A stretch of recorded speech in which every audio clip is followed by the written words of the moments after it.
Hello po sa lahat.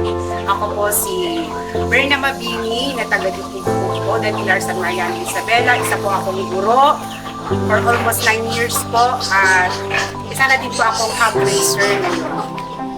Way back 2024 po, dati po kami nagtatanim ng matilis, mga ano, pero dahil po sa pabago-bago po ang klima natin, weather, hindi po tsumachamba yung mga tinatanim namin na matilis.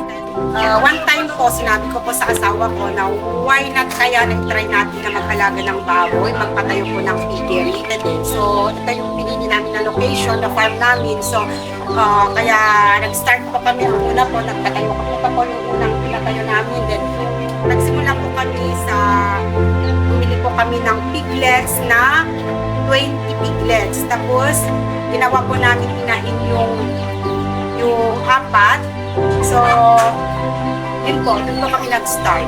Then, tuloy-tuloy na po hanggang ngayon. Dahil nakita naman po namin na maganda po ang pag-aalaga ng baboy. Sa pag-aalaga niyo po ng baboy, bakit po algae feeds ang napili ninyong gamitin para sa inyong mga alaga? Ano po ang napansin ninyong pagbabago sa baboy mula nung gumamit po kayo?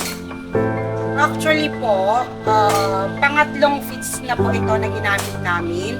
Merong dalawa, pero nung nag-shift po kami ng Vertex feeds po, nakita ko po yung mabilis na paglaki ng mga baboy.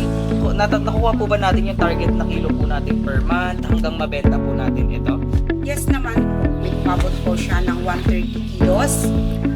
Actually, hindi lang po yung kita ang ano ko dito yung pleasure, yung galing ako sa trabaho, diretso ako dito sa farm. Kumbaga, yung pagod ko sa isang linggo na pagtuturo ko, pag nandito ako sa farm, ay parang nawawala yung pagod ko dahil nakikita ko yung mga alaga ko na healthy at hindi lang. May re-recommenda niyo po ba ang algae feeds sa ibang mga nag-aalaga ng baboy? Yes, of course.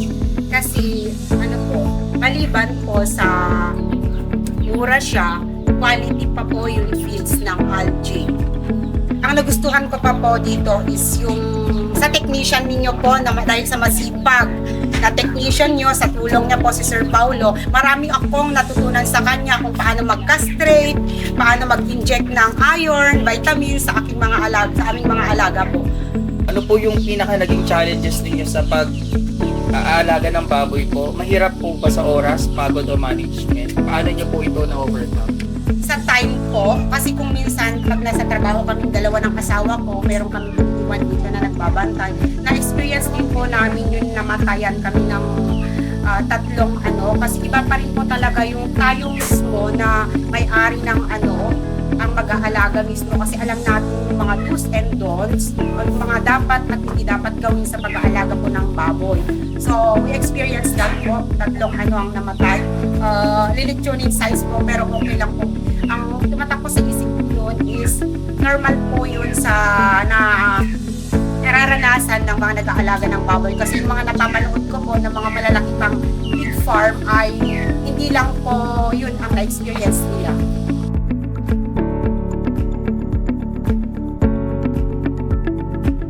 Isang patunay na sa tamang diskarte kayang pagsabayin ang trabaho at negosyo. Ako si Berna Mabini, ang maestrang hog racer ng Ipugpug del Pilar San Mariano Isabela, certified kapitbahay mo.